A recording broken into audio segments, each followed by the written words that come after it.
My name is Michelle Smith. I am in my 18th year of selling real estate. I would like to say that I've been consistently involved in either SWMLS or GAR since I was licensed. I chaired compliance. Actually, they made me chair for 2 years, one of which I was fully pregnant. And I'm like, Jeff, you want me to do this? And then by random default, I also chaired GAR's Pro Standards Committee for 2 years, which is it's a 1-year stint, but my vice chair had some close personal sickness in their family, and so I was asked to chair again.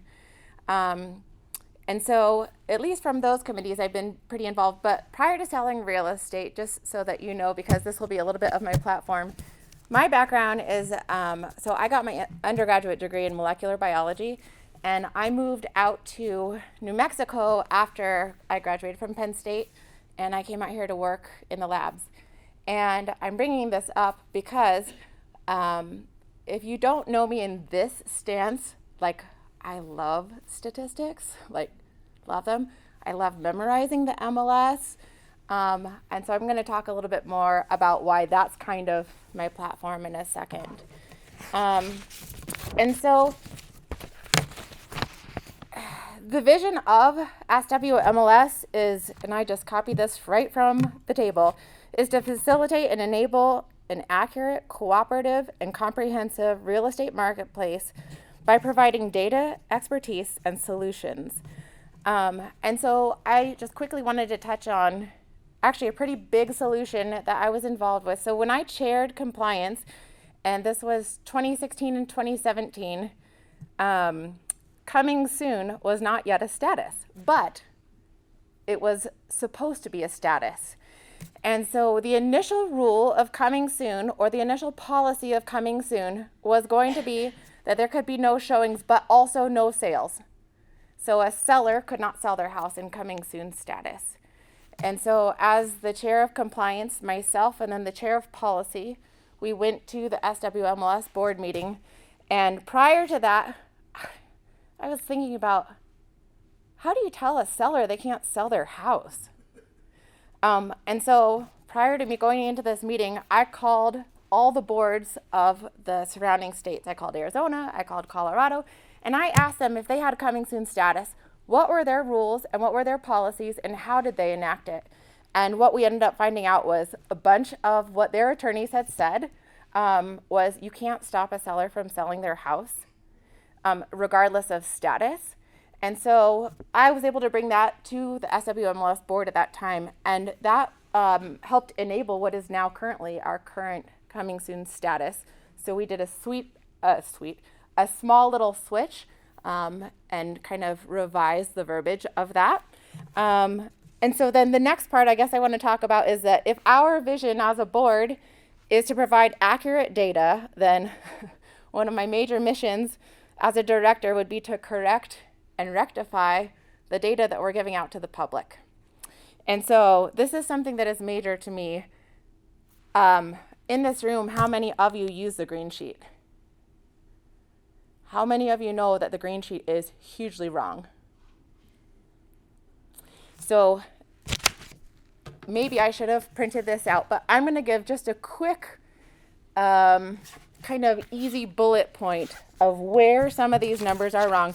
And again, you have to know that, like, my inner self is this huge geeky nerd, so I'm like, wrong, not right. But it's something that I track because I think, well, especially now, we have a lot of scrutiny on our industry. There's a lot of people that want to know what's going on. But I think also as realtors, we feel the changes, but sometimes we can't quantify them. Or if I'm looking at the green sheet, I'm like, that's not what it seems like is going on. So I know where the issue is too, but I'm going to do, again, like a quick overview of this. So if you pulled the green sheet right now for August, what you would see is that August inventory of homes for sale would show 1751 for detached for August, right? And if you looked at the green sheet right now, it would show that last year, 1 year ago, there was 1,361 houses. And this would equate for a change of about a 28% increase of homes. So my question is, how come if I look at last year's green sheet, August of 23, and I look at inventory of homes, it shows 1204. It doesn't show me 1361. And that's what it's showing right here in our green sheet. So the actual difference is it's a 45% increase of inventory of homes. So there's no reason that my data from 23 should be different today than it was reported in 23. And I bring this up because there are categories such as pendings where maybe that would change because you get to the end of the month, you have a couple pendings that get in, the green sheet's already out. I get that.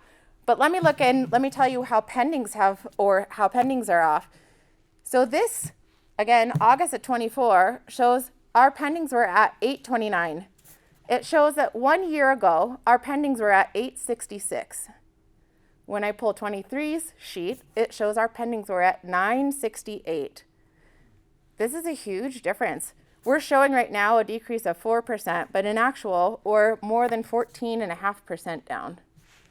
And then the last one I want to share before everyone glazes over and is like, stop talking numbers, Michelle, is our absorption rate.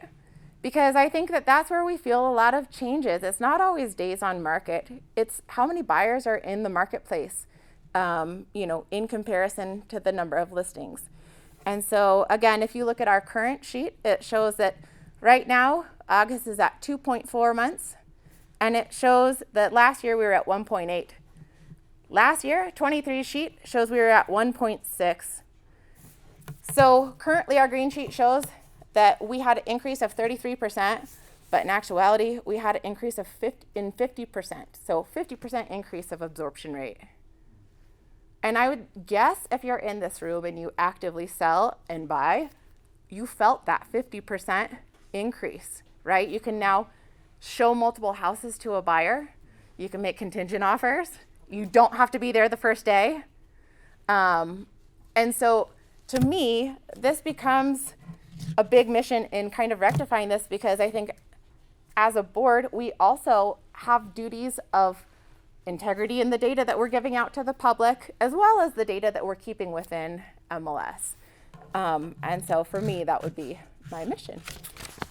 Anyways, I hope you vote for me. I looked straight at Jeanette. I'm like, Jeanette, I hope you vote for me. No, but I mean, I understand. And I also know that the group here is a very active group. That's why we're all here too. So I enjoy being part of this group. It is similar to Jeanette. It's something I'm very passionate about as well. And I really would like the opportunity to serve on this board. Thank you. It's kind of funny when a new broker will come up to the QB and say, well,